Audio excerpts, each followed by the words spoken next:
Muy buenas noches, doctor Orozco, desde Montevideo, con el agrado de saludarlo. Gracias por recibirnos una vez más a través de Radio Mística para toda nuestra audiencia. ¿Cómo le va? Gracias a usted por la invitación. Me es un placer compartir todo este conocimiento con usted y sus oyentes. Una pregunta que seguramente casi todos los oyentes del mundo occidental, por supuesto, nos estamos haciendo. ¿Cómo podemos reconocer nosotros ciertamente, cuando hablamos de reencarnación, que existen vidas pasadas y que existe una vida, obviamente, después de la muerte, ¿no? Mira, los tiempos cambian.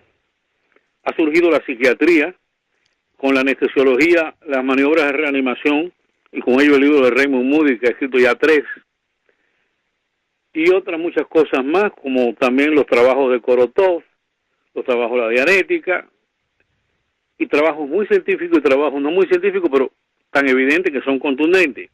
Pero lo interesante es que esto hasta cierto punto tiene una cronología. Para nadie es un secreto que una serie de culturas antiguas, como en el Egipto, como en el Tíbet, como en la India, que no quiero cambiar el tema, pero son en definitiva razas extraterrestres que se han sembrado aquí y culturas extraterrestres. Somos una transculturación. Nos asombramos ahora como todas estas culturas y personas tenían conocimiento de esto. Esto no solamente viene prácticamente de la Biblia, al menos en el Antiguo Testamento. Por ejemplo, los egipcios tienen el libro de los muertos y los tibetanos tienen también un libro de los muertos. Prácticamente son una copia el uno del otro. Entonces, ¿cómo es posible que en el caso del Egipto, a tantos miles de años, en la Atlántida, y unas personas aparentemente no civilizadas porque no tienen celular, no tienen tecnología, como los tibetanos, sabían tanto de esto? Y como la verdad es una sola, en esencia es lo mismo. De entrada, nuestros oyentes deberían ir tomando nota el libro tibetano de los muertos, el libro egipcio de los muertos. Y luego vamos a ir a Sócrates, luego vamos a ir al medioevo, porque todo esto tiene una cronología interesante de cómo hasta se va tecnificando todo esto. Pero la esencia del conocimiento es el mismo, aunque no se demuestre, digamos, con un tubo de ensayo, una medida electrónica, con una foto Kirlian. Así, por ejemplo, también tenemos lo siguiente. Allan Kardec, nombre egipcio, nombre hindú de un médico francés llamado León Hipólito de Nisari Riva, el creador del llamado espiritismo kardeciano, escribió un total de 12 libros. Uno de ellos es el libro de los mediums, otro de ellos es el libro de los espíritus. Entonces es muy interesante cómo él describe con precisión, y eso no ha cambiado históricamente, en el libro de los espíritus, cómo es que se va al plano astral cuando se muere, cómo se pierde el cuerpo físico, qué experiencias se tiene, cómo se comunican. Luego, dentro de algunos minutos, vamos a entrar en tecnología, incluso en electroencefalografía, y toda una serie de grandes hombres de ciencia que han investigado todo esto, ya que estamos en el siglo XXI. Que dicho sea de paso, la palabra revelación, cuando Juan escribe el Apocalipsis, la palabra Apocalipsis no significa ni desastre ni catástrofe, significa revelación. ¿Revelación de qué? De dos grandes cosas.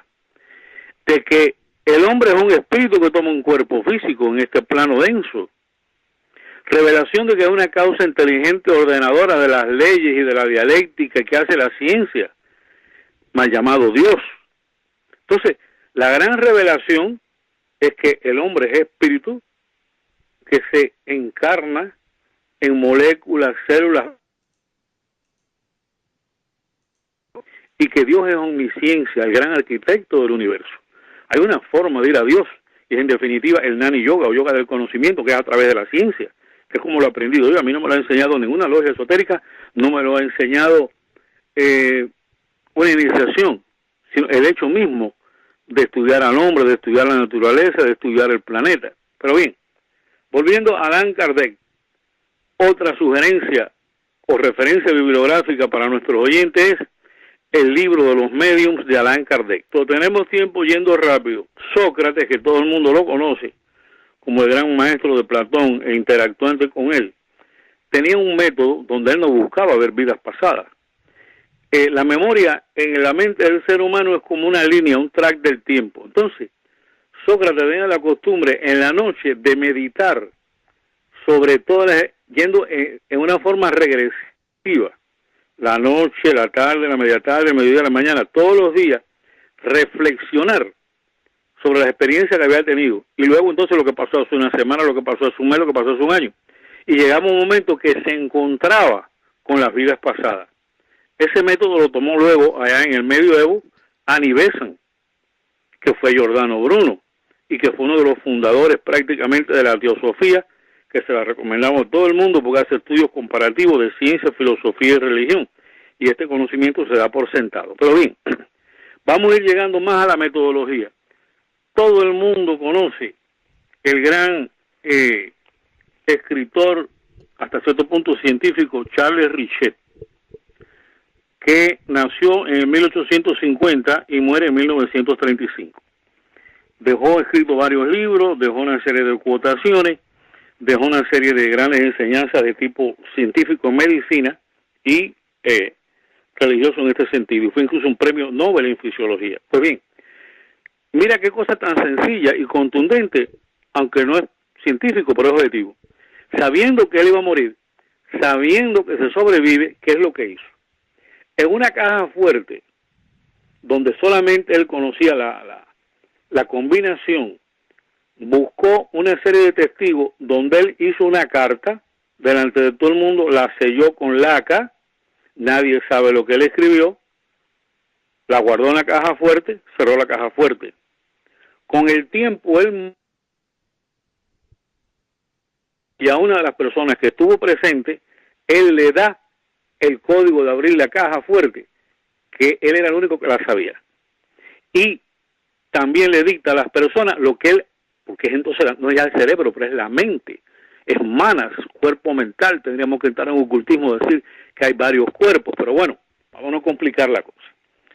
Dicta también el contenido de lo que él escribió delante de una serie de personas, que nada más que lo estaba viendo él, abrieron la caja fuerte con la combinación que él dio, que nada más que lo sabía Charles Richet, y la carta decía lo que él primero le dijo al médium. Ahí tienes una prueba de que Charles Richet, después de muerto el cuerpo físico, su cuerpo mental, manas, que codifica vibratoriamente esa información, fue capaz de dar la caja fuerte y capaz de dar, o sea, la combinación y de dar el contenido de la carta. Hay otros muchos ejemplos, muy válidos. Por ejemplo, hay un libro de un médico psiquiatra hindú llamado Andreas Banerjee, en la India, que vivió del 31 al 85, ahora en el siglo XX. En la India es folclórico, es normal el conocimiento de que existen auras, de que existen chakras, que se sobrevive, etcétera, etcétera.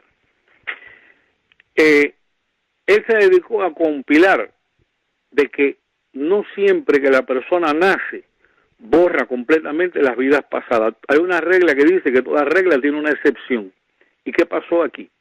Él se dedicó a compilar niños que nacían y sorprendían a los padres y decirles, no, pero yo soy fulano de tal, que viví en tal época, en tal dirección. Y un dato muy importante, a veces las personas siguen juntos en familia, o sea, vuelvan a ser y en un núcleo donde algunos ya habían sido familia, porque los lazos de amor se respetan en el cosmos. Un dato muy importante, no es que nació ahora aquí y luego se desintegra el núcleo familiar, pero ese no es el punto. ¿Cuál es el caso? Él tomó el caso de un niño y, como es la cosa en la India en aquellos tiempos, se montaron en un tren, viajaron 5 días, era un niño de 7 años, y desde que el niño llegó y se bajó del tren, dijo, tomemos por esta calle, cuyo nombre es tal, la dirección de donde viví es tal dirección. Llegaron, desde que entró por la casa, llamó por su nombre a los que habían sido, porque había muerto hace poco, o sea, el niño había reencarnado enseguida, cosa que a veces ocurre por determinados motivos, porque siempre es un ciclo que toma como 200, 300 años. Cuando usted estudia el samsara o ciclo de vidas y muertes, el asunto es que le dio a papá y mamá el nombre y dijo, en esa casita que está en el patio, yo fui un mutilado de guerra y ahí estuve semiparalítico y mutilado hasta que yo morí y volví a nacer de nuevo. O sea, el niño dio las pruebas. no es que cambia de color un tubo de ensayo o un multímetro digital que tú mides amperaje o voltaje, pero son pruebas contundentes y eso está en un libro que se lo recomendamos a nuestros oyentes, titulado, fíjense bien el nombre, muy importante, muy subjetivo, Memoria Extracerebral de Andreas Banerjee, de la India, que luego se radicó acá en Estados Unidos. Puedo seguir muchísimo en esto, y sería una lástima ni siquiera mencionarlo por arriba. Hay una escuela, y fíjense que la esencia es la misma, para el mejoramiento humano, que es la cienciología y la dianética, donde a ellos no les interesa el estudio de las vidas pasadas, sino simple y sencillamente, todo individuo que ha tenido una serie de traumas, eso a la mente subconsciente. En psiquiatría, corregir esa alteración emocional se llama abreación correctiva. Entonces, la práctica del auditing, o sea, escuchar al individuo, es el siguiente: le ponen las manos en un electrodo que se llama el emitter, o sea, tenemos un voltaje, un potencial psicogalvánico en la piel, y en la medida que tienes una carga emocional, al tú contar un trauma, eso mueve la aguja y da esa resistencia. Bien, hay un técnico que es el auditor. Entonces le dice al individuo: cuéntame tu problema de hace una semana, vamos ahora al mes anterior, vamos al semestre anterior, vamos al año anterior. ¿Y qué ocurre? Hicieron un descubrimiento muy interesante. El individuo, nosotros, la mielinización del sistema nervioso, la maduración del sistema nervioso a partir del cual tenemos memoria, es a partir del 4º o 5º año. Antes no recordamos nada. Entonces, el niño empezaba a recordar cuando tuvo que le dolió un diente saliendo de la cama, cuando mamá le pegó, cuando se cayó de la cuna. Empieza a recordar cosas en ese periodo y de buenas a primeras se ve un salto 300 años antes, cayendo por una escalera de una casa de esta lujosa, todo era arriba, con una escalera semicaracol o no, 200, 300 años atrás. Entonces el individuo, estando en vigil beta, no en hipnosis, despierto como estamos nosotros ahora hablando y los oyentes que nos están oyendo, el individuo recordaba vidas pasadas. Entonces fueron tantos los casos, y en Inglaterra, que es donde surgió esta escuela, que son muy organizados desde prácticamente hasta de los romanos, llevan un control de notaría de todo esto. Entonces sacaron un libro titulado Have You Lived Before This Life? ¿Ha vivido usted antes de esta vida? Y lo interesante está de que aproximadamente de 500 casos es individuos que decían: yo viví en la ciudad tal, de tal a más cual año, en tal siglo, y me llamé fulano de tal. Iban a los registros civiles, donde a cualquiera aquí, papá y mamá, le han hecho el registro de que nació el niño y se llama tal, etcétera, y pudieron, de aproximadamente alrededor de 500 casos, confirmaron la certidumbre de 387 casos.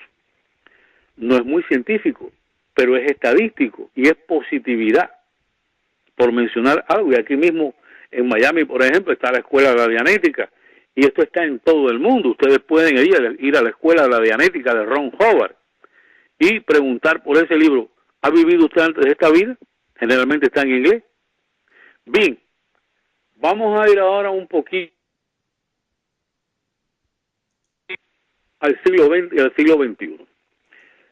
Mi primera especialidad en medicina fue la anestesiología por determinados motivos. Y junto con la anestesiología existen las maniobras de reanimación. Antes una persona se moría, usted le palpaba las carótidas, no hay pulso, le ocultaba el corazón, no hay latido, la pupila se dilató, no hay reflejo, está declarado muerto. Pero vino luego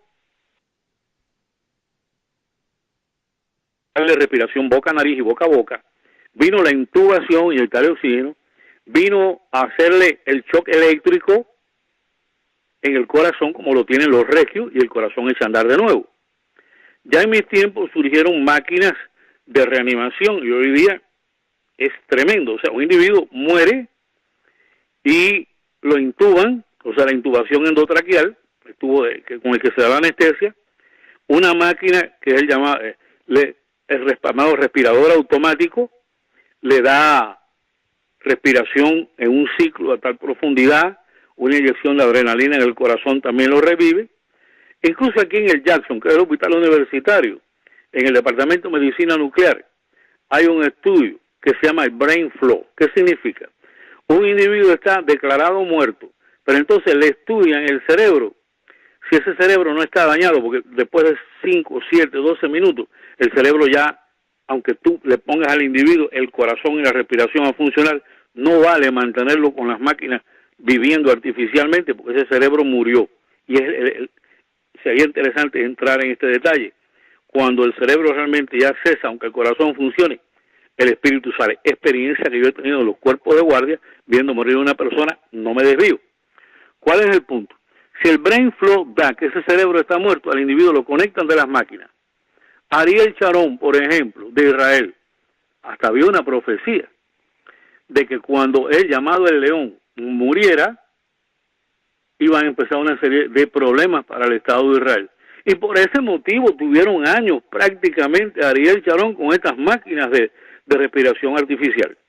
Pero bueno, una vez dicho y establecido que se puede mantener un cuerpo físico vivo artificialmente, el doctor Raymond Moody, anestesiólogo, allá por los años 57, escribe un libro titulado Vida después de esta vida, donde él como anestesiólogo da testimonio de que al reanimar a las personas, cosa que antes no existía, esa persona relataba que salió por un túnel, decían que se encontró con Cristo, con Dios en definitiva, con su ángel, pero entraba al plano astral, veía una serie de elementos angélicos y como no tenía su tiempo, que es otro postulado, si se quiera discutir, todo el mundo tiene su tiempo marcado relativamente, salvo algunos accidentes, y por eso se reencarna rápido. ¿Cuál es el punto? Esa persona regresaba y relataba su experiencia. Ya es un libro escrito por un eminente médico anestesiólogo y después escribió 2 libros más sobre el mismo tema. Ya tienes un trabajo científico. ¿Queremos abundar más sobre la cosa científica? Bueno, muy interesante. Argentina, que es un país, aunque es sudamericano, que a veces lo subestiman, es un país de gran desarrollo social y un desarrollo en medicina. En el año 1937, un médico argentino llamado Orlando Canavesio hizo electroencefalograma de la mediunidad y descubrió que los cambios electroencefalográficos en un medium, cuando está haciendo la parlancia mediunímica, por acá conocida en inglés como el channeling o canalización, indicaban que no es propiamente la actividad eléctrica y metabólica de su cerebro, sino de que una energía externa entraba en el sistema eléctrico del cerebro, bajaba a través del tálamo y tomaba el área de Broca, que es el área de la fonación con la que el individuo habla. O sea, Orlando Canavesio en Argentina, en el año 1937 al 42, hace una serie de investigaciones que demuestran que el medio no está hablando tonterías, sino que es un sistema energético externo que invierte los movimientos de la formación reticular y del bulbo raquídeo. Cosa que ya yo había notado en Cienfuegos, Cuba, siendo un simple estudiante de medicina. Muchos individuos que eran epilépticos, que no es más que una descarga eléctrica, desarrollaban la mediunidad. No, eso no significa que todos los epilépticos sean esto, hay epilepsia patológica como tal. Ese individuo, que era un promedium, desarrollaba la mediunidad, organizaba las corrientes en su cerebro y se le quitaba entonces completamente la epilepsia y desarrollaba su mediunidad. Ya eso confirma indirectamente, clínicamente, las teorías de Orlando Canavesio. Sigo. Hay un experimento llamado metafonía o psicofonía, donde un señor en Inglaterra, en principios de ahora, a fines ya del siglo pasado, muere la esposa y él está un día en un bosque junto con los niños y como habían pajaritos y sonidos agradables, se acuesta a descansar y pone la grabadora.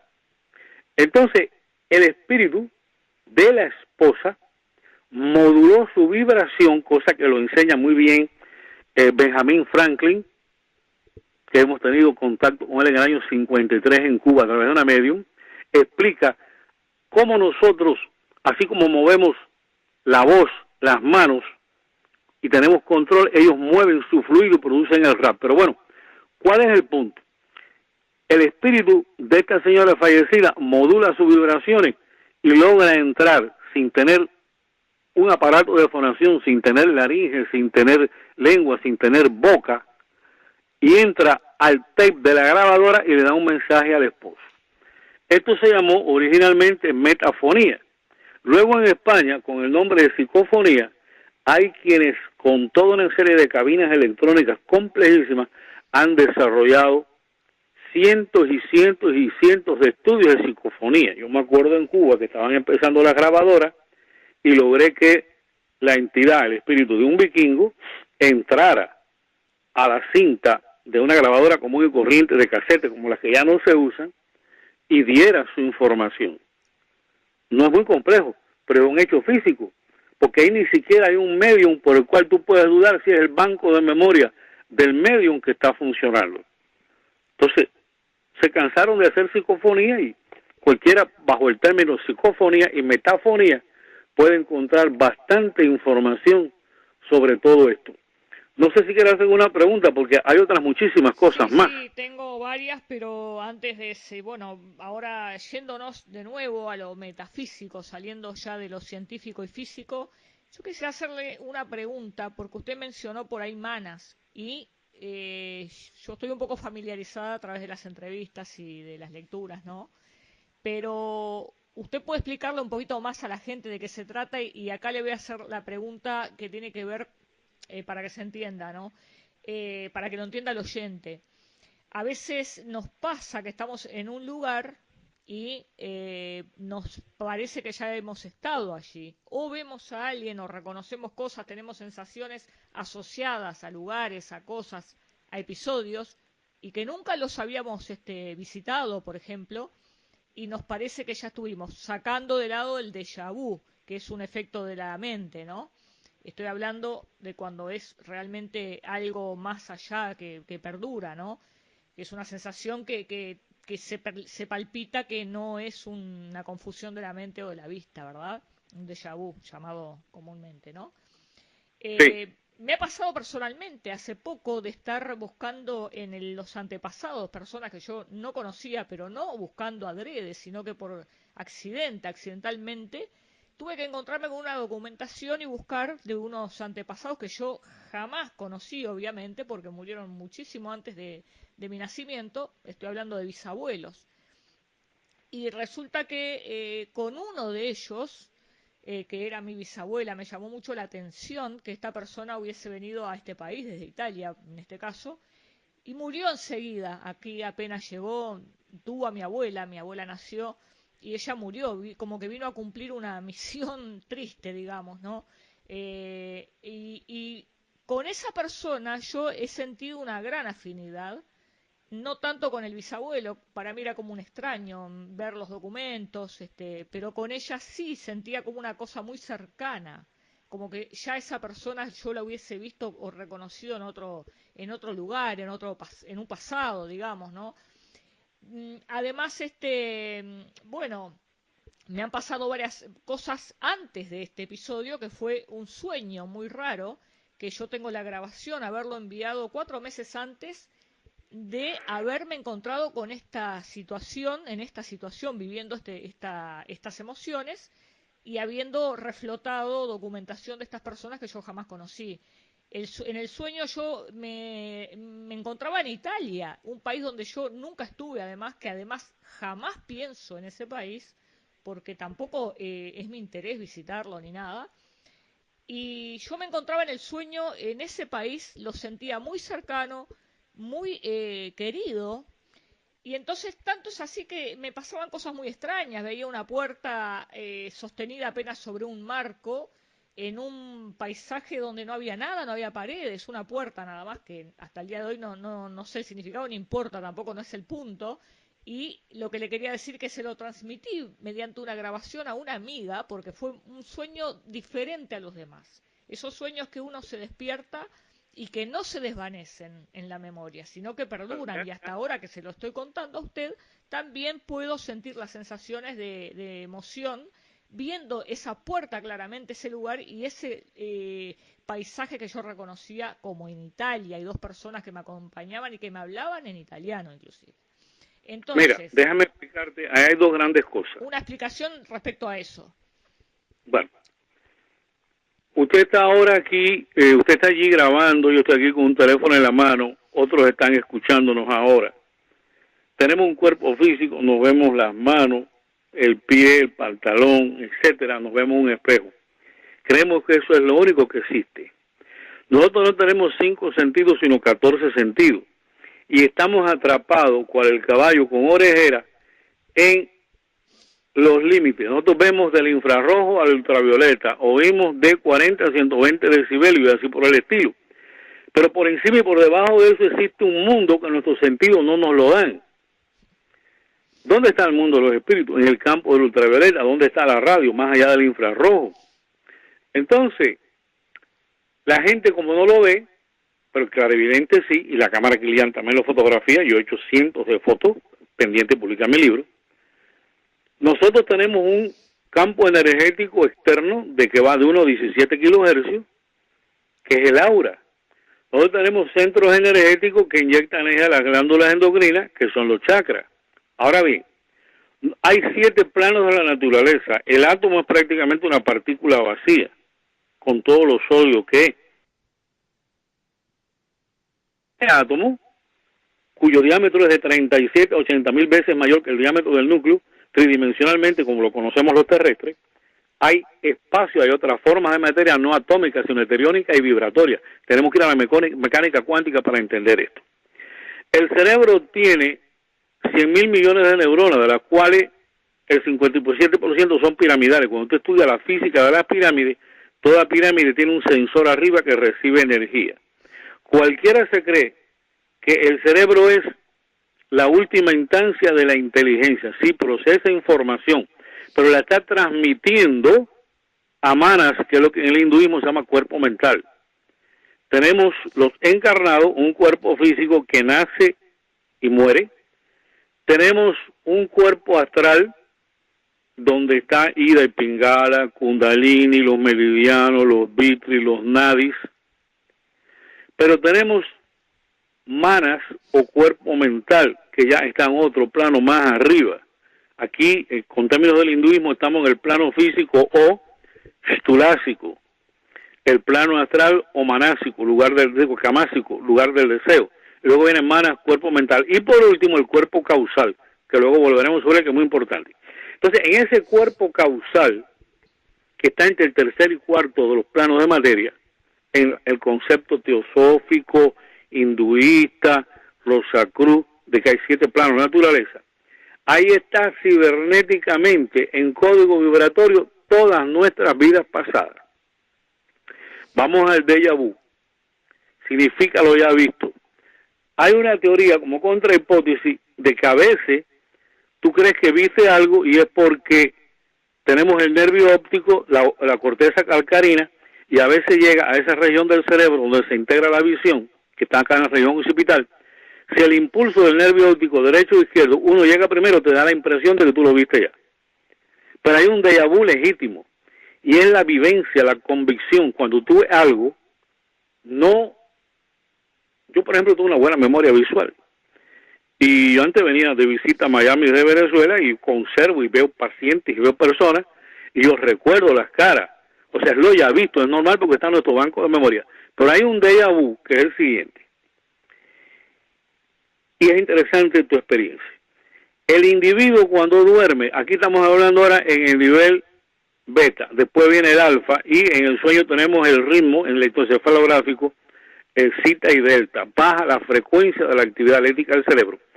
Al igual que la hipnosis, se libera manas o cuerpo mental y ahí te contactas con ángeles, tienes pesadillas, te atacan demonios, lo mismo va al futuro que vas al pasado. Una de las 4 grandes teorías estudiadas del sueño es que a veces tú vas al futuro, porque a veces sin darte cuenta sueñas con el pasado y visitas lugares pasados y te encuentras con familiares ya fallecidos. Entonces eso es perfectamente posible porque el cerebro baja del beta y el alfa al zeta y el delta. Esto propicia que manas o cuerpo mental, tendría que meterme en mecánica nuclear, es un sistema cibernético heteriónico, para no complicar la cosa. Y ahí, ese manas o cuerpo mental, en el sueño profundo y en la hipnosis profunda, va al futuro y va al pasado, porque no solamente hay hipnosis regresiva para ver el futuro. Muy interesante. Entonces, te voy a poner un ejemplo personal rápido. De muchacho, con 12 años, yo voy a un cine y veo un castillo en Alemania. Y yo estoy en la convicción de que yo estuve allí. Luego, cercano a los 30 en mi rural, en un cine de campo, de una película de la Segunda Guerra Mundial, y yo he tenido que llorar, porque yo me vi en aquella escena, que la viví o igual. Yo me conozco por distintas vías más de 20 encarnaciones anteriores, y sé que todo eso es cierto. Pero, ¿qué problema para un muchacho de 12 años, que ni siquiera ha estudiado medicina, ni psiquiatría? O, por ejemplo, en Cuba hay mucho espiritismo, también hay mucho yoruba. Yo estuve infiltrado en los centros de los hermanos Vallejo, del comandante Vallejo, y en otros lugares, donde ellos hacían esa práctica para que supieran que yo sabía que ellos eran espiritistas y que estaban en una serie de cuestiones. Carmita, la hermana del comandante Vallejo, tenía una facultad que un día me pongo frente a ella, me toma las manos y me describe, al tocarme, fue a mi cuerpo causal, y me describe esa vida pasada que yo tuve en un castillo de Alemania en el medioevo. Me lo confirma. Por tanto, lo que yo vi en el cine siendo muchacho no era un error. Y así, poniendo ejemplos, lo podemos ver muchísimo. Y esto coincide con una cosa es el déjà vu y otra cosa es que manas se libera al bajar la frecuencia del electroencefalograma y puedes tener sueños tontos, que a veces no es otra cosa que reverberación de tus problemas con los cuales te fuiste a la cama. Es una de las 4 interpretaciones. Pero a veces tú te contactas con familiares fallecidos y viajas al pasado a través del sueño, que no es un déjà vu, sino simplemente una memoria regresiva. No quiero dejar sin mencionarlo, porque cuando tú hablas de vidas pasadas, todo el mundo te menciona inmediatamente la hipnosis regresiva y me dice, ¿usted hace regresión? Yo no hago regresión, no me hace falta. Yo en mi consulta rodeo con mis manos la mano derecha del individuo, que la gente entra por la mano derecha, hago una proyección de mi conciencia a este cuerpo causal del individuo y ahí veo sus vidas pasadas. Pero entonces el ángel de la persona me da fundamentalmente lo bueno y lo malo que ha hecho, el dharma que tiene y el karma que tiene. Es decir, que en la hipnosis regresiva tú tienes que ir bajando como un escalón en la línea del tiempo y pueden ser 20 sesiones. Pero yo voy directamente en cuestión de unos minutos, a veces 10, al cuerpo causal del individuo y veo las vidas pasadas y también su ángel me lo da y al final hago que el ángel le hable al individuo. ¿Cómo surge esto de la hipnosis regresiva? Todo el mundo te habla de Brady Murphy. En el año 52, un señor llamado Morey Bernstein, su esposa Virginia, empieza a hacer hipnosis a la persona en Colorado. Y estudió muy bien el caso de una persona que se llamó Murphy 59 años atrás. Entonces la gente habla de Brady Murphy como el principio de la hipnosis regresiva. Brady Murphy es el nombre de un espíritu reencarnado a través de un proceso de hipnosis. Y de ahí se publica el libro de Brady Murphy, y todo el mundo cree que Brady Murphy es el investigador. No, es el primer caso que se puso en evidencia. ¿Por qué yo no hago hipnosis regresiva? Por la razón tan simple de que, como soy anestesiólogo, lo sé, potencia el nervio vago, puede bajar la presión, puede haber una serie de problemas que los que se improvisan un fin de semana para hacer hipnosis regresiva no lo saben, pero que también las mismas preguntas pueden crear imágenes en el individuo y dar falsas interpretaciones de vidas pasadas. Yo no hago hipnosis regresiva no solamente por eso, sino porque no me hace falta. Hago una proyección de conciencia del cuerpo causal del individuo, que es el que cuando el individuo encarna, le permite tener un déjà vu, que es que cuando el individuo está encarnado, Si tiene un sueño profundo, puede ir al pasado como fue usted. Te contesto eso Sí, muy sí, rápidamente, perfecto, pero también me sí. quedarían algunas otras cosas científicas por mencionar. Sí, pero el tiempo apremia y tengo algunas preguntitas más y nos quedan algunos minutos todavía, pero quisiera aprovecharlo porque el tema capaz que va a dar para un segundo programa, probablemente. Quisiera que en este programa sí nos cuente, nos aclare, porque hoy habló algo de que se reencarna cada 300 años, 200, 300 años, pero ¿quién determina eso? ¿Cómo se determina? Y reencarnación y karma, si volvemos a reencarnar en las mismas familias, porque a mí me llamó la atención poderosamente, más allá de creer o no en la reencarnación, estas personas, por ejemplo, inmigrantes, como es el caso suyo también, ¿no? Que por qué Sí, van a determinado país tan lejano de sus tierras que pronto ni se imaginaban y nosotros, en mi caso, terminamos sabiendo de que tenemos estos parientes antepasados que vinieron de un país que nosotros no tenemos el más mínimo contacto o nunca más lo vamos a tener. ¿Me explico? Y otra sí, cosa que personalmente me había pasado es que en conversaciones así, yo decía inconscientemente, y muchas personas me lo observaron, que yo decía cuando vuelva a Italia. Entonces muchos hasta se habían confundido pensando que yo había vivido en Italia, en esta vida, obviamente, ¿no? Entonces, mira, un día me lo recalcaron, más de una vez, ¿no? Pero una vez, y entonces fue muy, muy notorio, y ahí es que cuando yo empiezo a recapacitar, decir, pero ¿por qué yo tengo esa vinculación tan grande, ese afecto hacia una tierra que yo no conocí, pero sí que vinieron unos antepasados a los cuales yo tampoco conocí, y en los cuales mira, tampoco pienso? te invito, cuando vengas por Miami, a hacerte lo que yo llamo psicometría retrocausal. Psicometría porque pongo mis manos sobre la tuya, pero haciendo contacto con el aura, no con la mano.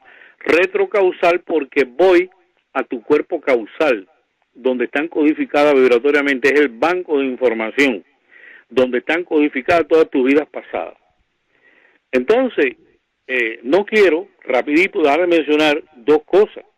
Todo el mundo sabe lo que es la cámara Kirlian que fotografía el aura, pero uno de los herederos de la Kirliangrafía es el académico ruso Korotov, donde se ha tomado el trabajo de fotografiar cuando una persona desencarna, cómo ese espíritu sale del cuerpo. Yo particularmente, como médico, he hecho mucho cuerpo de guardia y he visto lamentablemente personas fallecer, y ahí cuando el electrocardiograma es así, cae una línea isoeléctrica. Pero entonces, al cerrar los ojos, veo cómo el aura se apaga, veo como los chakras, por así decirlo, se invaginan, no van para afuera. O sea, ¿qué pasa en el aura? ¿Qué pasa en los chakras cuando la persona muere? Yo lo he visto en un cuerpo de guardia. Ahora, ¿cómo sale este espíritu del cuerpo? Que puede tomar, y por eso la necesidad de enterrar a la persona o incinerarla y desintegrar el cerebro. Porque una persona que se muere y el cerebro queda en una tina, mientras el cerebro está en formol o un congelador, el espíritu está durmiendo y se puede pasar ahí años. Por eso la necesidad del entierro cristiano o la incineración como se hace en la India y otros lugares. Pero bueno, ¿cuál es el punto? Korotov ha fotografiado gráficamente la salida del espíritu. Ahora, tú hablas ya de otras cosas. Les recomiendo a nuestros oyentes que busquen en una obra maravillosa, revelatoria, que es el libro Las claves de Enoch, de J.J. Hortak, de la Academia para la Ciencia Futura. Eso no es por letra ni por número, es la llamada clave 303, que habla que hay un total de 13 jerarquías angélicas, donde están los lipicas o señores del karma, que son los hasbalín de la cábala. Toda persona se le hace un juicio cuando desencarna y ahí se le programa su próxima encarnación. Cuando un humano que vivió 60, 80 años muere, va al plano astral inferior, le dedican o le sugieren luces, o sea, conocimiento, pasa al astral superior, puede estar ahí decenas de años, va al Devachan, que es la parte inferior del cuerpo mental o del llamado manásico, y ahí es donde programa, si es que tiene la libertad de hacerlo, su nueva encarnación de acuerdo a su tabla de valores. Si es un individuo pero que tiene un karma, lo llevan a la fuerza, como al preso se lo llevan para el reformatorio. Pero ahí entonces en el Devachan es donde el individuo se programa o le programan su nueva encarnación para venir o a cumplir un karma correctivo de enseñanza, o sea, volver a repetir el grado, viviendo en su carne propia lo que él hizo para que tome conciencia que eso no es o un filántropo venir a dar un dharma de servicio. Dharma es un duty, un deber.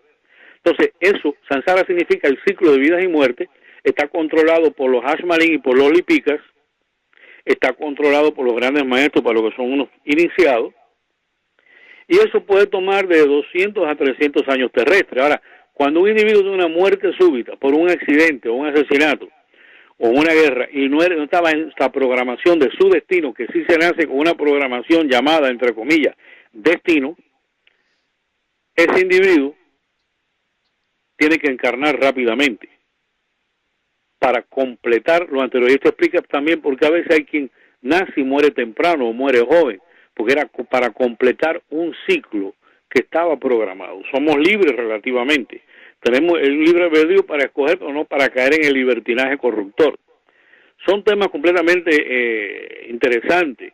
Por ejemplo, Teresita de Jesús me enseña a mí, la gente que quiera tener, además, entre comillas, libertad del degrado, mal llamado aborto, el trabajo tremendo que pasa en Los Ángeles para escoger cuál va a ser el cuerpo físico que va a tener una persona, la familia dentro de la cual que van a ser, el momento histórico que van a ser y la sociedad en la que van a ser, que esos 4 marcos definen el bienestar o el malestar que va a tener esa persona.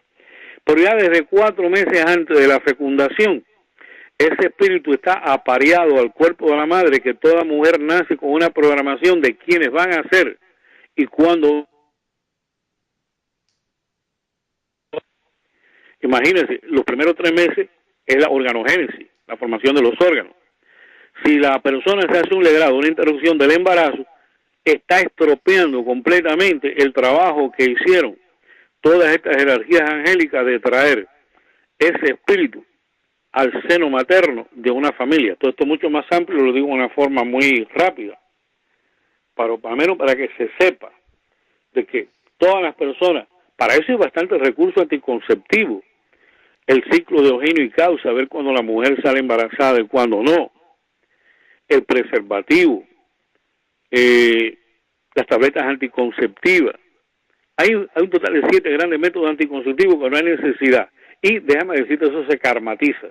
Te haría anécdotas de personas que abusaron del legrado y luego le tocó que le naciera un familiar cuadripléjico y tener una serie de problemas. Aquí, aquel hecho de que no, aunque no sepas lo que estás haciendo, si infringen las leyes, tienes una penalidad para que lo sepas.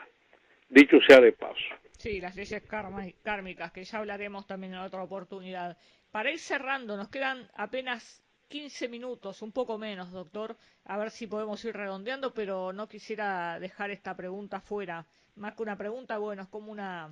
Sí, es una pregunta, pero para dejar un poquito la parte científica y entrar un poco en la parte sentimental, porque muchos estarán preguntando, esos que perdieron a un familiar, como es en el caso mío, tan cercano como hace poco a mi mamá, en esa vida después de la muerte, que nos gusta además creer, ojalá que así sea, ¿no?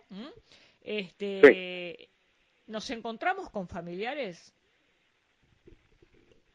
Mira, hay una cosa que en broma yo le llamo el combo los mismos, ¿no? En Cuba, que es que hacerse todo, un grupo de personas organizan un combo. Un combo es un grupo musical. Y entonces uno viene tocando la flauta, otro la batería, otro el que canta. Y de ahí pasa el tiempo y se ponen otro nombre, utilizan los mismos instrumentos, pero entonces cambian de posición. Uno es el que canta, otro es el que toca la batería. Hay una frase muy interesante, y yo no soy católico, pero vamos a dar este crédito. Cuando la gente se casa o se une, se dice hasta que la muerte los separe. Qué duro es después de haber convivido. El amor es el alimento del alma, la vivencia, porque si no somos simplemente robots biológicos.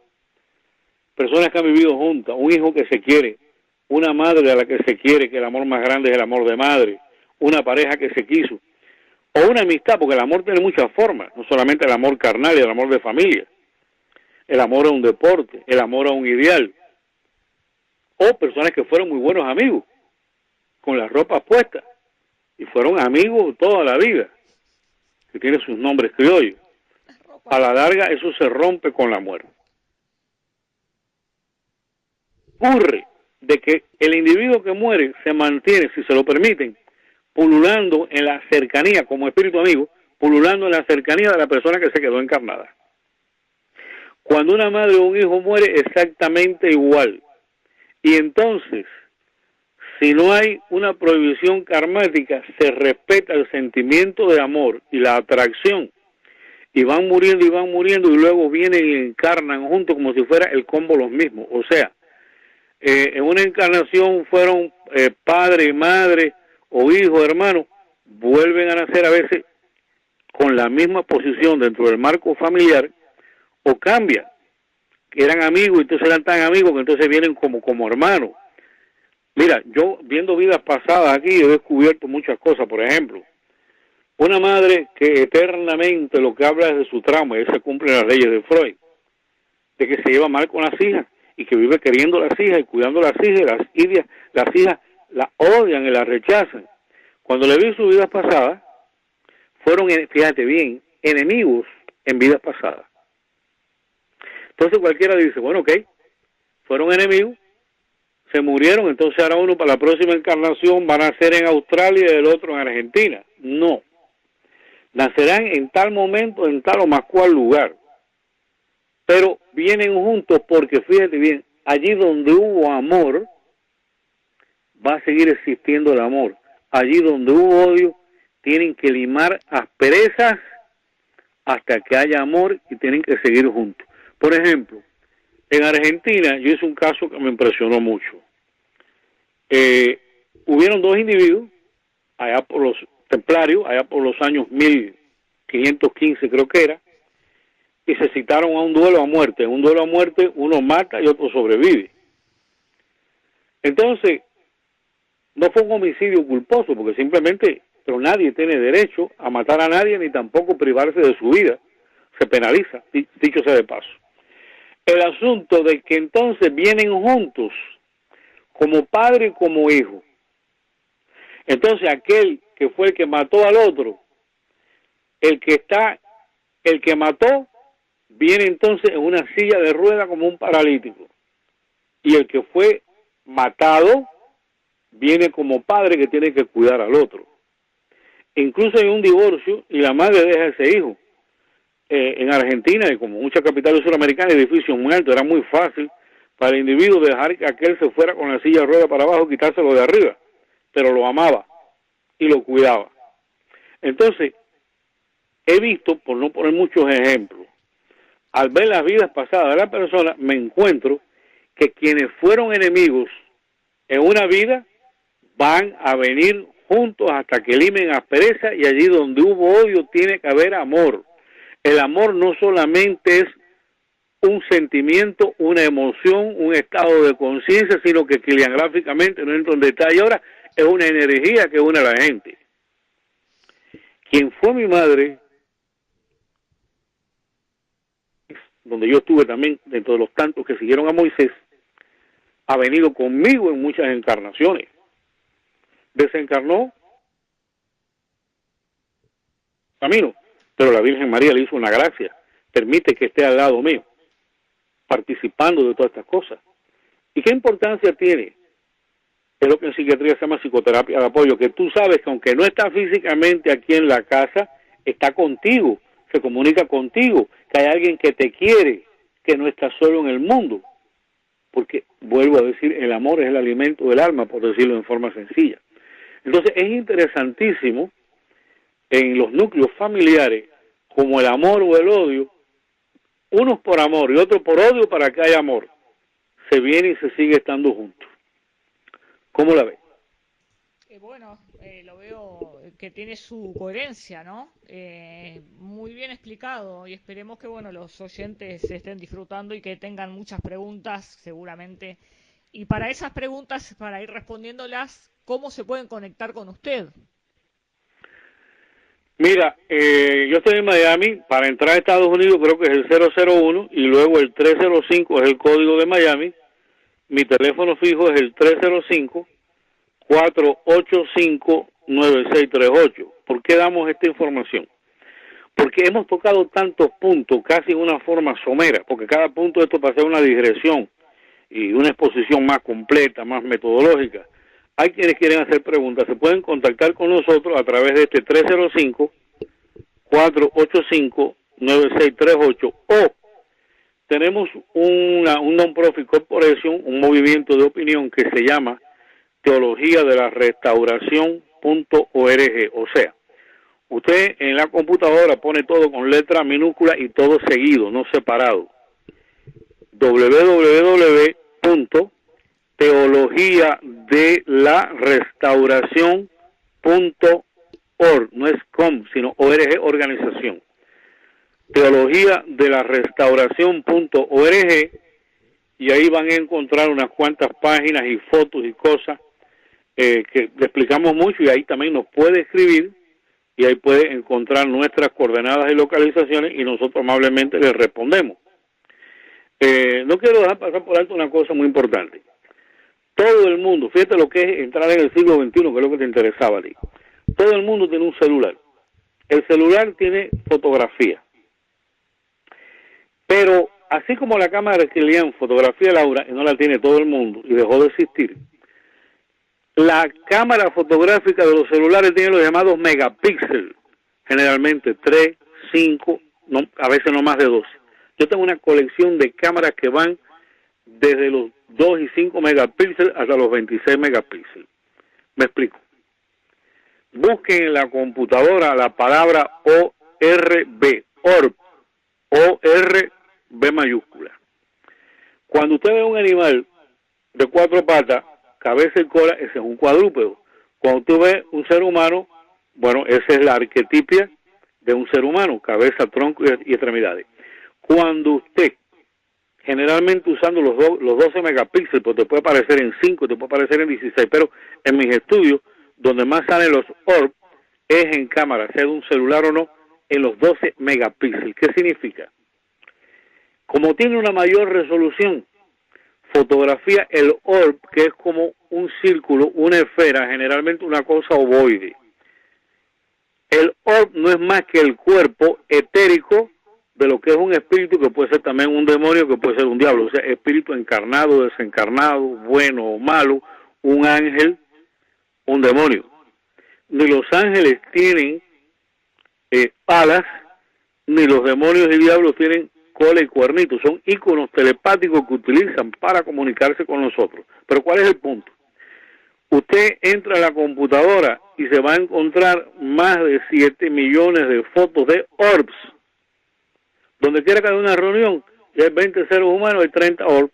En una reunión política lo hay. Y en las agrupaciones esotéricas, donde se medita, donde se hace mantra, etcétera, siempre hay más orbs que humanos participando de la actividad.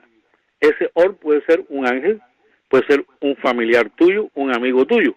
O sea, ¿cuál sería, por así decirlo, el cuerpo físico en los planos interdimensionales, mal llamados cielo, de los seres interdimensionales? Un orb, estudien los orb y están teniendo la fotografía de un espíritu, de un ángel, de un demonio, de un ser humano bueno, de un ser humano malo. Qué interesante.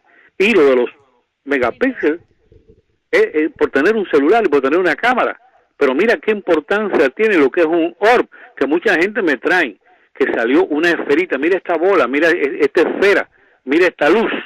Así que busquen en los orb, que sin ser clarividente, ni estando muertos para estar ustedes en los planos interdimensionales, van a estar viendo la fotografía de lo que ustedes han sido y lo que van a hacer.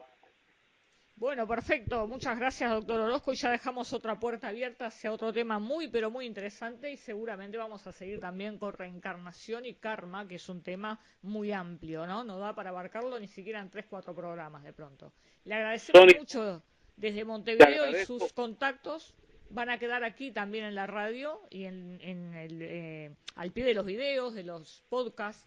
Y en la página misma de nuestra web y de nuestro Facebook y las redes sociales que manejamos. Le mando un saludo muy fuerte.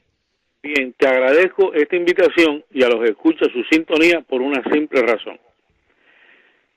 De acuerdo al conocimiento que tengamos de que existen los valores espirituales, es como nosotros organizamos nuestras tablas de valores que están muy deterioradas en este siglo XXI. Tenemos que hacer una revolución, pero es la revolución del hombre. Un hombre con más calidad y sensibilidad humana.